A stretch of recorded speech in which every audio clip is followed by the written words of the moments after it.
Num nums. Num nums. You like that, Brucey? Hey?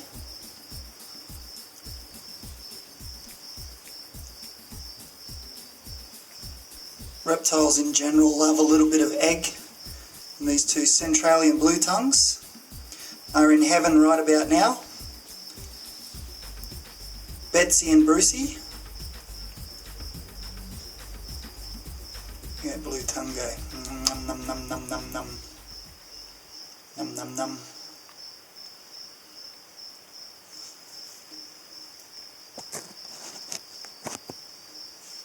So there's 6 species of blue tongues found Australia-wide, even down in southern Victoria and Tasmania have blue tongues. The Centralian ones out here are a bit more of an orangey colour, and they have the black stripes on the head there, and the orange helps them blend in with the sand for camouflage. They give birth to live young, this species around 5 or 6.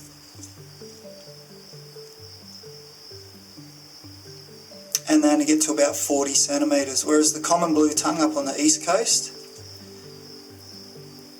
they'll give birth to about 20 live young. They're about 2 inches, and they grow a fair bit larger. They're growing to about 55 centimetres. So skink family is one of the most successful lizard families of the 5 families of lizards in Australia. There's over 300 described species of skinks. And the smaller skinks have evolved to be able to drop their tails along with the geckos and some of the legless lizards. One of their defences, if they're scared, they'll wiggle their tails, and the predator will grab onto, and the predator will grab onto the tail, and they'll drop their tails and make their escape. But these bigger guys here, they don't drop their tails like the smaller skinks and geckos and some of the legless lizards. So the blueies are omnivores. They eat fruits and berries as well. They like parakeelia flowers. They like eggs. They like slugs and snails. They'll live in your garden. They'll eat crickets and grasshoppers as well. However, if you've got blueberries, strawberries or cherry tomatoes in your garden, they might disappear as well. The blue tongues, particularly the shinglebacks, have monogamous relationships and they can live together.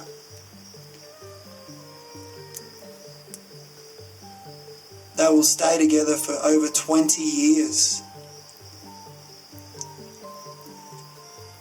These guys can live over 20 years, probably up to 30 as well. If they're kept well in captivity, they will live longer. And they can see colour quite well. That enables them to choose which fruits and berries that they want to eat by the colour identification.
check that out, this little beastie. This is a Centralian bearded dragon, and he obviously loves giant grasshoppers for dinner. These guys are really awesome. They will eat big centipedes, they'll eat redback spiders, huntsmans, scorpions if they're silly enough to come out during the day. And basically this lizard, if you're smaller than him, you could potentially be lunch. They live out in these areas. The females lay eggs. They lay up to 25 eggs at a time. They dig a hole and they bury them under the sand so that goannas and dingoes can't find them easy. Now they'll lay 2 clutches a year. If the season's good, they can lay up to 50 eggs.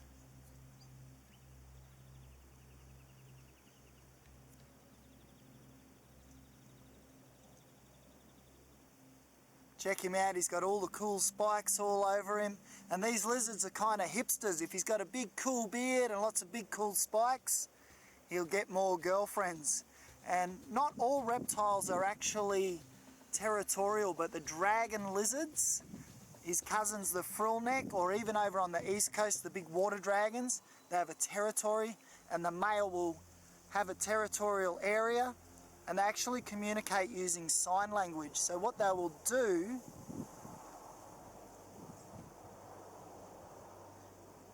is the male will generally be up on the ground on his sunning post, and he will use sign language to communicate with other lizards. Now if a female comes in, he'll do a bit of a wave, "Hi girls," and he'll get them to come into his territory. If a male comes along, he'll get quite cranky. His beard will turn black. He'll change colours to a bright orange, get quite excited, start doing head bobs, maybe a few push-ups, a bit of flexing. And if the other male doesn't leave his territory, he'll run down off his sunning post and they'll fight. They'll also use that sunning post as a height advantage. They'll also use that sunning post or tree as a height advantage, and they'll watch out over the territory, and if a grasshopper lands there or a cricket comes walking along, he'll run down off that post and he'll grab it and chew it up for dinner. The bearded dragon, one of the most famous lizards from Australia. They're very popular pets all over the world. In the UK and America, tens of thousands of people, if not hundreds of thousands of people, have bearded dragons as pets. And they're really cool. They're very visual lizard, very highly alert. Now his predators out here, he's got to hide away from the raptor birds, the birds of prey like our eagles and our hawks and our falcons, which will eat him for dinner. Also our larger mulga snakes and monitor lizards or goannas will also eat him. So they're generally running fast and going straight up a tree and hiding away. But he's an awesome little dinosaur predator, and you can see he's enjoying that big fat, they're an awesome little predator, and you can see he's enjoying that big fat grasshopper for his dinner. They've got a higher metabolism and they're eating generally every day if they can. Anything that moves, he'll come down and he'll smash it. And you can see he's made short work of that grasshopper. Awesome little lizard.